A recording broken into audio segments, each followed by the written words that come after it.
ternyata event Workfest ini sangat mendunia.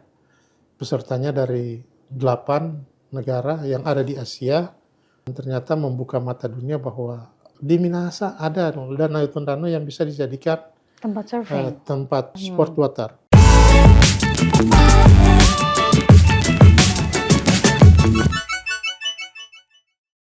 Kabupaten Minahasa berada di utara Pulau Sulawesi. Di sini kita bisa menjumpai danau terluas di Sulawesi Utara, yaitu Danau Tondano.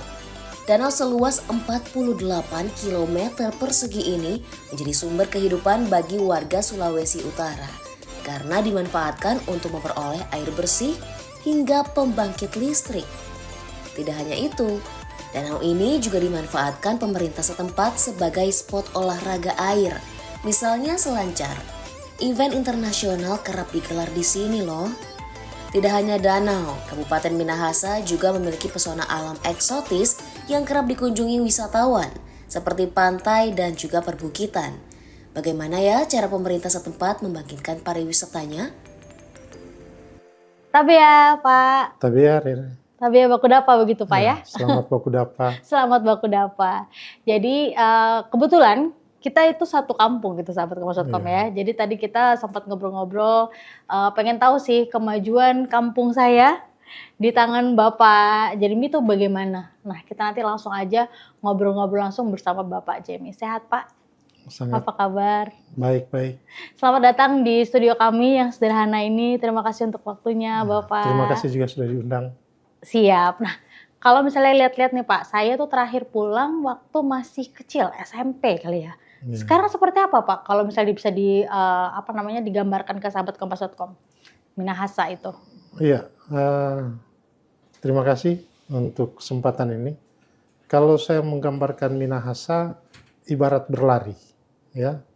Artinya jika dibandingkan dengan misalnya 10 tahun lalu, 15 tahun lalu, tentu ada perbedaan-perbedaan yang sangat banyak, ya, sangat. Karena selama beberapa tahun terakhir ini kan kita fokus pembangunan infrastruktur.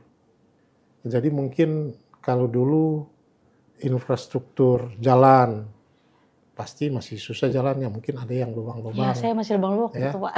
Kita di Minahasa ini sudah 78% yang jalannya kategori bagus. Memang masih ada 22% berarti kan itu kemudian menjadi fokus kita untuk memperbaiki itu. Tapi biasanya itu di daerah-daerah yang sifatnya pedalaman. Infrastruktur lainnya pariwisata. Banyak sekali destinasi pariwisata di Minahasa sekarang.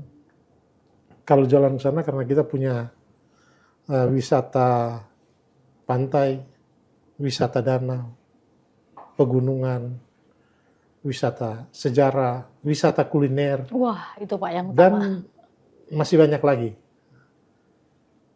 Infrastruktur lainnya misalnya, bidang pendidikan banyak sekolah-sekolah yang didirikan.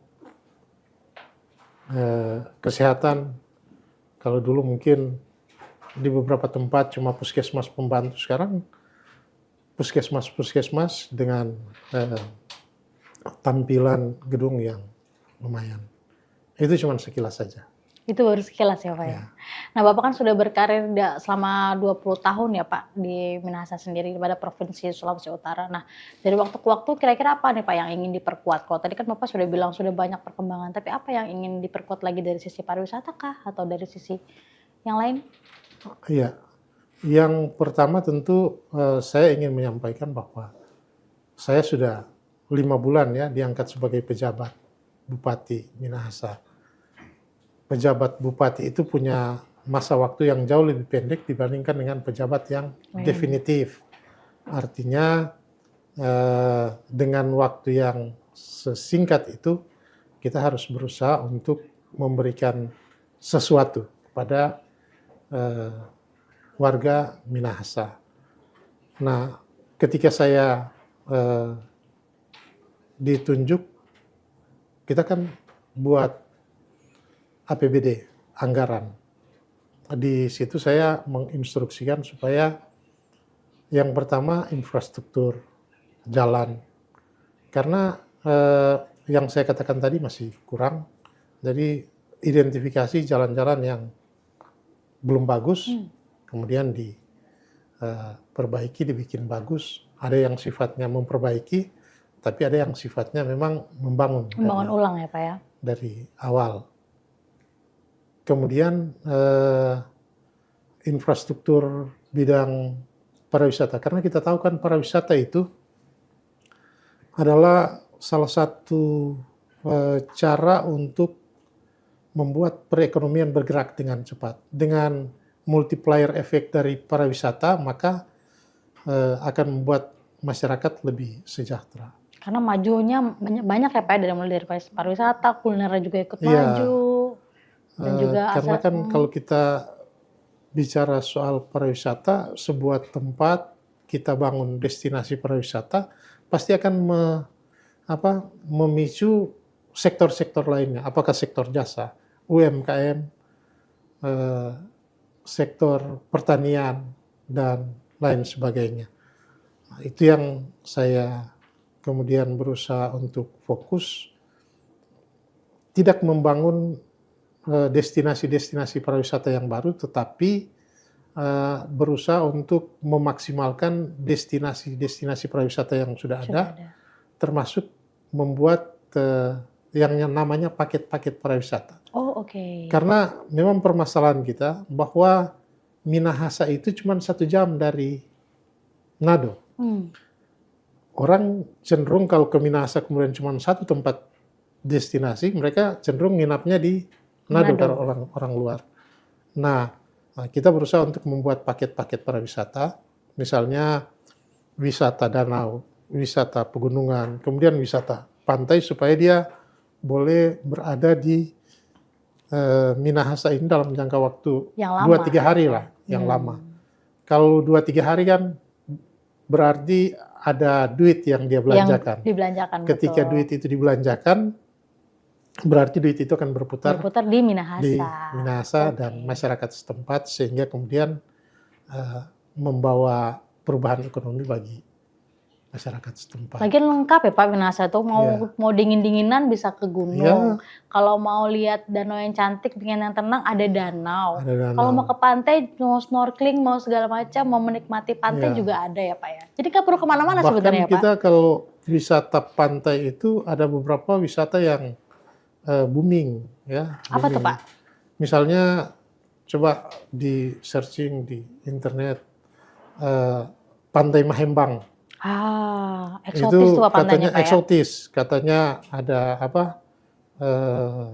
tempat-tempat yang memang betul-betul 2 tahun lalu sangat banyak, bahkan dia agak jauh tetapi bisa mengakibatkan kemacetan sampai beberapa kilo karena orang pengen ke situ. Oke.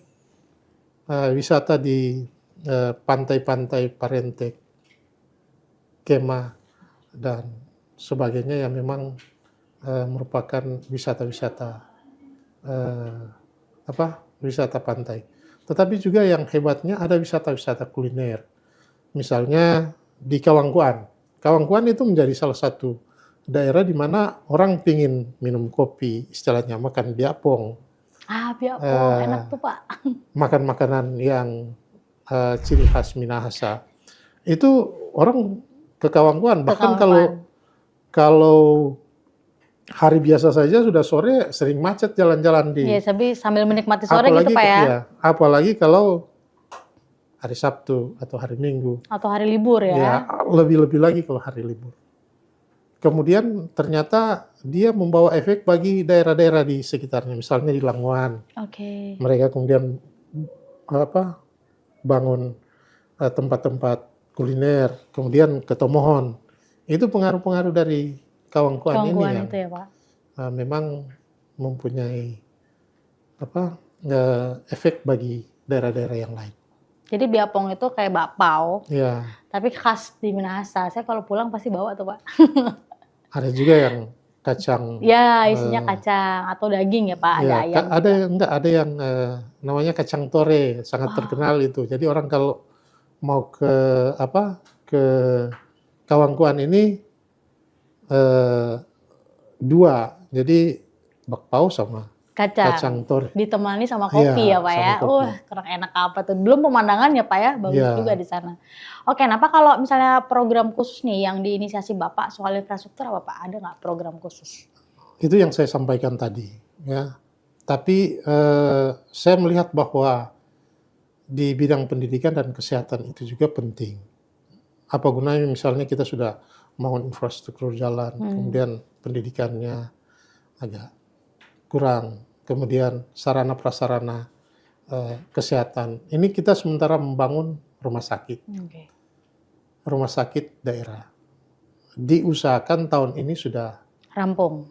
operasional. Oh oke. Sudah operasional rumah sakit di Tondano. Bangunannya ya lumayan.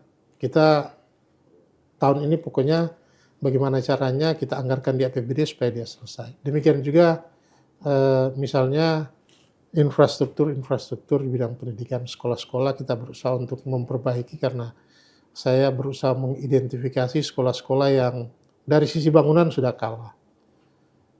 Misalnya masih ada yang semi permanen, saya instruksikan kepada Kepala Dinas Kesehatan Asisten 1 untuk memperbaiki sekolah-sekolah tersebut. Karena ternyata memang masih ada yang seperti itu. Jadi diidentifikasi, dilaporkan, kan anggaran pendidikan 20% dari APBD. Betul. Masa untuk bangun sekolah kita kemudian masakan masih ada sekolah-sekolah yang Seperti itu ya Pak. yang seperti saya itu. permanen tadi Harusnya ya. sudah tidak ada. Tetapi yang paling penting juga inovasi teknologi, ya, untuk membangun birokrasi pemerintahan yang capable. Sekarang kita harus menyesuaikan. Saya mendorong ke perangkat-perangkat daerah yang ada di lingkungan pemerintah Kabupaten Minahasa untuk mempunyai yang namanya inovasi. Jadi mereka ciptakan inovasi-inovasi yang membuat pelayanan publik itu jadi semakin gampang diakses. Jangan kemudian karena susah diakses kemudian timbul calo dan lain sebagainya, itu sehingga ya. kemudian mengakibatkan ekonomi biaya tinggi. Jadi dengan ada aplikasi-aplikasi di kantor-kantor kan semakin gampang. Bisa saja dia tidak perlu kantor, tinggal buka aplikasi, daftarkan, ternyata sudah bisa terlayani. Ada beberapa unit kerja yang melakukan pelayanan publik yang saya arahkan untuk seperti itu, misalnya di Capil, kalau rumah sakit kan dia harus tapi di Dinas Pendidikan, di BKD karena dia melayani pegawainya, termasuk juga di Badan Aset dan Keuangan Daerah, agar supaya tidak timbul cerita-cerita bahwa kami ngurus ini kenapa harus bayar gitu. Atau bayar calo gitu Pak ya. Kan akhirnya ada calo yang muncul. Saya berusaha untuk membangun itu dan syukur direspons dengan baik. Teman-teman juga mengupayakan hal tersebut dan bisa kita lihat hasilnya, sudah ada. Jadi warga Minahasa sekarang enak banget ya. Saya jadi pengen pulang kampung nih Pak. Ya. Karena semuanya sudah enak seperti ya untuk ngurus-urus gitu ya. Jadi udah nggak pakai harus ngantri lagi kayak dulu. Semuanya sudah online. Terus habis gitu infrastrukturnya juga sudah semakin baik ya Pak ya. Nah kalau misalnya tadi Bapak kan singgung dari sisi pariwisata juga Pak. Tadi bagaimana perkembangan ekonomi dari sisi pariwisata yang sudah Bapak tadi infrastruktur Bapak benarkan gitu ya, Bapak betulin. Terus sekarang seperti apa Pak pertumbuhan ekonominya? Itu yang saya katakan tadi bahwa salah satu upaya untuk memicu pertumbuhan ekonomi kan sebenarnya yang paling gampang itu adalah melalui pariwisata. Kalau yang lain bisa, tetapi dia bisa lah, misalnya pertanian. Atau industri, sektor jasa, bisa. Tapi kalau pariwisata itu kan ketika kita membangun pertama infrastruktur pariwisata, kemudian dia akan memberikan multiplier effect bagi sektor-sektor lainnya untuk berkembang. Dan itu memang menjadi fokus kami sehingga kemudian masyarakat langsung merasakan. Saya ingat dulu ketika saya mengambil contoh saja di Sulawesi Utara ya, ketika sebelum COVID dulu, Pak Gubernur kita membuka penerbangan langsung ke Chinese, Taipei, dan ke Korea. Sangat banyak turis-turis yang datang. Ternyata itu kemudian mampu membuat perekonomian jadi semakin bagus di sana. Karena mereka datang belanjakan uangnya. Di Minahasa juga seperti itu.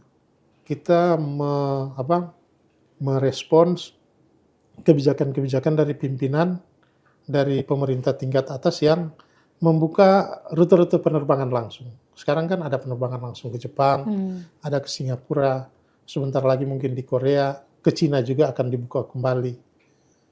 Mereka datangnya di mana kan bukan cuma di Manado, Betul. mereka ke Minahasa juga, ya. Imbas dari itu. Nah, kalau kita tidak mempersiapkan, nanti mereka nggak mau datang lagi. Betul. Tercatat sekarang ada sekitar 18.000 wisatawan tahun 2023. Ada 18.000 wisatawan yang berkunjung ke Minahasa, baik ke domestik maupun wisatawan mancanegara. Soalnya sekarang viral dikit pasti dicari, Pak. Oh iya. Oke, nah kalau misalnya tadi ini kan juga nanti akan ada event Wake Fest, kejuaraan wake surf dan wakeboard atau surfing di Danau Tondano yang digelar di Minahasa. Dan itu mungkin akan menarik banyak turis asing juga Pak yang ingin nonton atau pesertanya begitu ya. Bagaimana pandangan Bapak mengenai keberhasilan event ini dan bagaimana proses keberlanjutannya? Iya, bulan November lalu tanggal 24 sampai 26 November kita melaksanakan event Wake Fest. Ternyata event Wake Fest ini sangat mendunia. Pesertanya dari 8 negara yang ada di Asia, tapi yang ikut juga juara dunia kan gitu. Dia disiarkan secara langsung dan ternyata membuka mata dunia bahwa di Minahasa ada Danau Tondano yang bisa dijadikan tempat surfing, tempat event nasional, event sport internasional water, gitu ya. sport water. Nah,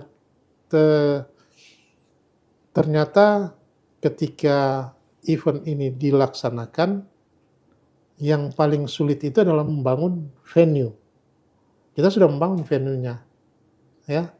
Artinya akan sangat sayang apabila tidak digunakan. Nah, setelah event tersebut, tempat itu pertama kita jadikan lokasi wisata. Kemudian akan ada event-event, baik event yang sifatnya regional, provinsi, lokal, tapi tingkat provinsi, kemudian nasional dan internasional yang sudah kita rencanakan untuk dilaksanakan di situ. Bulan September atau Oktober nanti ada kegiatan water sport yang akan kita gelar di situ terkait dengan ski air dan beberapa event lain.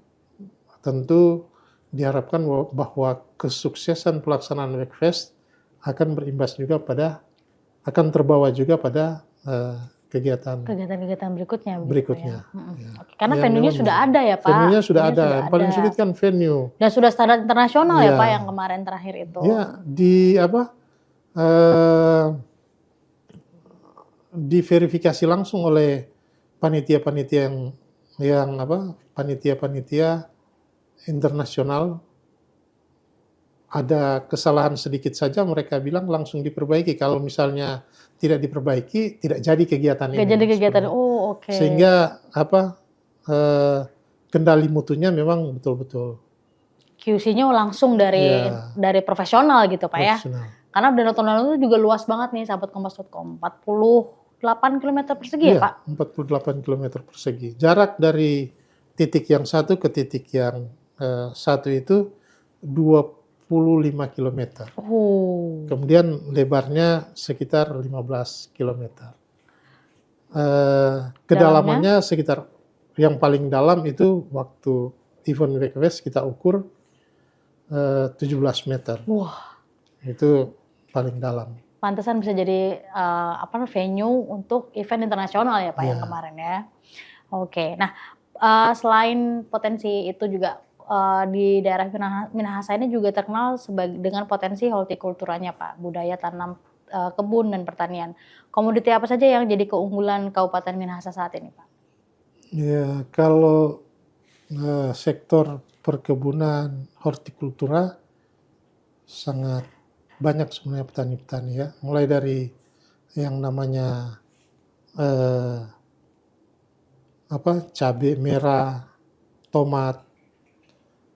Tapi dia tersegmen, artinya dia misalnya di daerah ini dia lebih banyak cabai, tomat. Karena kan itu tidak bisa tumbuh di sembarang tempat gitu. Betul. Ada sayur-sayuran sangat banyak di sana karena sayur-sayuran itu kan dia harus daerah yang Dingin. hawanya agak Agak dingin. dingin, agak tinggi. Misalnya di Kawangkuan, di Tompaso atau di Languan itu sangat cocok untuk sayur-sayuran. Mulai dari kol, kemudian ada bawang batang. Ya banyak lagi lah, banyak hortikultura yang ada di Minahasa, yang dimana hortikultura ini bukan cuma dikonsumsi di daerah, tetapi juga Minahasa bisa dikatakan sebagai dapurnya Indonesia Timur. Oh, oke. Karena menyuplai hortikultura itu di Maluku Utara, juga sampai dengan di Papua dan daerah-daerah. Oh, wah, berarti sekitar sebagai lumbung hortikultura juga ya? Lumbung hortikultura bersama-sama dengan Minahasa Selatan yang namanya Modoinding, bersama-sama dengan juga Tomohon. Oke, jadi kalau masalah komoditi pangan sebenarnya sudah mandiri begitu Pak ya kalau Minahasa itu ya? Ya Secara hortikulturanya itu ya? tergantung dari jenis hortikultura apa. Karena ada juga memang kita yang tidak cukup untuk dikonsumsi. Misalnya cabai merah. Cabai merah kalau dalam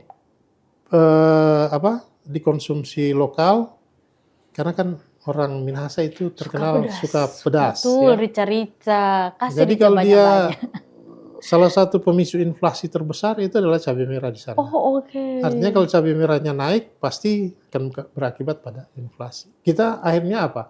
Datangkan dari luar. Gitu. Jadi masih ada. Karena memang tergantung musim juga. Musim tanamnya yang memang tidak boleh sembarangan kan. Betul. Ya. Kalau musim hujan gini nggak bisa nanam ya Pak? Kalau padi kita sebenarnya dari sisi produksi bisa memenuhi kebutuhan untuk Minahasa. Cuman kan petaninya tidak ada aturan bahwa mereka cuma harus jual di Minahasa. Jadi kan mereka jualnya bisa di Tomohon, bisa di Manado, bisa di Minahasa Selatan, bahkan keluar daerah untuk ke produksi padi di kita. Oke, berarti nah kalau misalnya daerah Minahasa sendiri, apakah ada budaya nih Pak? Kita ngomongin budaya nih Pak sekarang. Kalau ada nggak sih budaya ciri khas yang mungkin berbeda dengan Minahasa Utara, Selatan, dan Tenggara? Budaya, ya kita punya ciri-ciri khas tersendiri. Misalnya, katakanlah dari dulu itu masih ada yang namanya budaya Mapalus. Budaya Mapalus ini bukan cuma mengerjakan kebun orang secara bersama-sama, tetapi juga ada di beberapa tempat itu misalnya memindahkan rumah. Pindah rumahnya bukan pindah rumah barang ya, tapi rumahnya dipindah. Rumah itu dipikul, kemudian tapi kan itu harus rumah yang rumah papan. Rumah papan ya Pak. Itu masih ada beberapa tempat yang memang masih mempertahankan budaya seperti itu. Di samping tentu yang sifatnya seni, kita punya kolintang. Kolintang itu alat musik. Dia bisa dimainkan bukan cuma lagu-lagu lokal, tetapi malah lagu-lagu internasional juga ya Pak? Internasional, termasuk musik bambu. Kita masih punya di sana. Itu bahkan mereka latihan lagu-lagu barat mereka latihan supaya ada ciri khasnya kan, di samping tentu lagu-lagu daerah. Saya rasa kalau soal budaya kita punya budaya orang Minahasa ciri khas tersendiri. Mulai dari tari-tarian, sifat perilaku. Bahkan di sana ada desa yang diusahakan untuk dijadikan desa adat. Gitu. Karena mempunyai karakteristik yang sangat spesifik dibandingkan dengan desa-desa yang lain. Apa itu Pak spesifiknya di desa itu? Ya, dari cara misalnya kultur gaya hidup itu agak berbeda dengan desa lain. Kebersamaan mereka juga, itu diusulkan ke provinsi, kita lihat, kita dipelajari. Kebetulan saya Kadis PMD dulu, itu kita usahakan supaya dijadikan desa adat dengan melihat pola perilaku yang berbeda dengan desa-desa yang lain. Atau mungkin justru malah masih original gitu Pak ya di situ ya. Oke. Nah, kalau misalnya tadi kan kita udah ngomong kelebihan dan juga banyak yang sudah Bapak buat di Minahasa ya. Apa sih Pak kekurangan dari Kabupaten Minahasa ini yang mungkin ingin Bapak segera selesaikan, ini harus segera nih gitu? Ya, kalau kita bicara soal kekurangan kan pasti banyak ya. Artinya dalam penyelenggaraan pemerintahan, pembangunan di negara manapun, semaju apapun negara tersebut, pasti tetap punya kekurangan-kekurangan. Tetapi yang saya lihat kalau misalnya di Minahasa ya, yang pertama infrastruktur tentu. Mulai dari infrastruktur jalan yang saya katakan tadi, memang di sana sudah 78% yang baik, tapi masih ada 22% yang kurang baik. Biasanya kan orang itu di kinerjanya diukur bukan dari apa yang dia sudah buat, tetapi dari apa yang dia belum bikin gitu. Oh, Anda belum bikin ini, belum bikin ini, belum bikin ini. Padahal yang dibuat sudah banyak. Itu tentu menjadi fokus saya. Yang kedua, yang saya katakan tadi, bidang pendidikan. Bidang pendidikan memang kalau kita lihat pendidikannya tidak kalah dengan, tapi masih ada sekolah-sekolah yang memang harus diperbaiki karena cukup memprihatinkan juga. Sudah diidentifikasi. Termasuk yang kesehatan. Kesehatan itu kan hal yang sangat penting. Nanti orang datang di puskesmas atau puskesmas pembantu, kalau sarana prasarananya agak kurang kan bisa sakit lagi dia. Termasuk tentu penanganan stunting itu kan program nasional. Betul. Kita sebelumnya stunting itu 2,1. Kalau rata-rata prevalensi yang hendak dicapai oleh nasional kan 12. Kita sudah bisa sampai 14, tapi belum sampai di 12. Kita ingin sampai dia 0 stunting lah di sana. Nah, bagaimana caranya? Ya tentu harus ada langkah upaya. Kami perangkat-perangkat daerah termasuk saya sendiri sebagai bupati menjadi yang namanya bapak dan ibu asuh bagi anak-anak yang terindikasi terkena stunting. Dengan cara seperti itu diharapkan bahwa sepanjang dia kena terindikasi stunting dan masih bisa bisa disembuhkan, ya tentu akan kami upayakan seperti apa langkah yang harus memberikan bantuan, memberikan perhatian. Kalau saya langsung kepada anak tersebut, langsung kepada, karena sebagai bapak asuh kan. Betul. Demikian juga misalnya yang hadir di sini Pak Asisten satu ini. Ada anak asuh stuntingnya. Nah, supaya lebih fokus, jangan global kan kemudian nggak tahu nanti ini mau apa. Tapi kalau satu persatu kan Jadi akan lebih terawat gitu Pak lebih, ya, ya, lebih nyampenya juga lebih ya, enak gitu, lebih fokus ke anaknya tersebut. lebih kena sasaran lah. Betul, lebih tepat sasaran juga. Wah, berarti sebenarnya masih banyak ya Pak PR-PR yang pengen Bapak segera selesaikan. Semoga segera terselesaikan, jadi semakin Ya. baik lagi Minahasa ke depannya semakin baik lagi. Nah, terakhir nih Pak, apa harapan Bapak untuk Kabupaten Minahasa yang ingin disampaikan untuk pemerintah pusat dan juga masyarakat Minahasa? Yang pertama kalau harapan saya tentu eh, siapa sih daerah yang tidak ingin minta diperhatikan? Pasti minta diperhatikan. Ada anggaran-anggaran yang memang berbasis masyarakat, ya, jika bisa direalisasikan untuk masyarakat, anggaran-anggaran untuk infrastruktur, seperti misalnya sesuai dengan kewenangan. Seperti misalnya kalau soal infrastruktur jalan kan, kita punya kewenangan, kabupaten punya kewenangan. Ini jalan saya. Tapi bisa saja kemudian karena masyarakat tidak tahu, misalnya ada infrastruktur jalan yang rusak tapi kewenangan pemerintah provinsi. Ya, kita harus minta. Demikian juga kewenangan pemerintah pusat. Nah, yang menjadi kewenangan-kewenangan ini tentu minta diperhatikan. Kami tidak meminta misalnya yang menjadi kewenangan kami kemudian pemerintah pusat yang selesaikan, tidak seperti itu. Tapi yang menjadi kewenangan pemerintah pusat tentu diselesaikan oleh daerah. Di samping itu tentu ada juga perjuangan-perjuangan yang dilakukan oleh anggota-anggota DPR RI untuk membangun sarana prasarana jalan di sana, ya.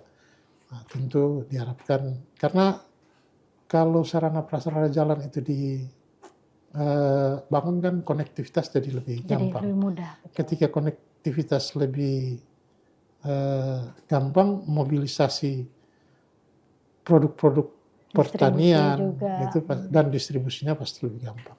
Itu kan akan membangun ekonomi rakyat. Oke. Ada yang mau disampaikan untuk masyarakat, Pak? Ya, untuk masyarakat tentu saya berharap agar bekerja keras. Tidak ada cara untuk keluar katakanlah dari kemiskinan, dari keterpurukan, dari keterbelakangan ekonomi apabila tidak bekerja keras. Kalau kita bekerja keras, pasti kita akan keluar dari hal-hal tersebut. Di samping itu, dunia sekarang perlu inovasi. Kalau kita diam, pasti kita tidak bisa berkembang. Tertinggal ya Pak ya? Tertinggal pasti. Itu saja mungkin kalau untuk masyarakat. Oke, semoga masyarakat Minahasa mendengarkan ini Bapak Jemi langsung ngomong nih, kita mau bekerja terus ya Pak ya, kerja keras terus, habis gitu kalau seperti warga Minahasa yang lagi di luar, kalau misalnya susah pulang juga ke Minahasa, kita bangun Minahasa bersama, begitu Pak ya?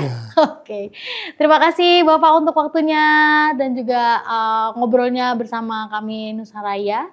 Semoga nanti kalau saya ke sana, saya bisa ketemu Bapak lagi di sana mungkin Pak ya? Pasti. Kita baku dapat lagi Pak.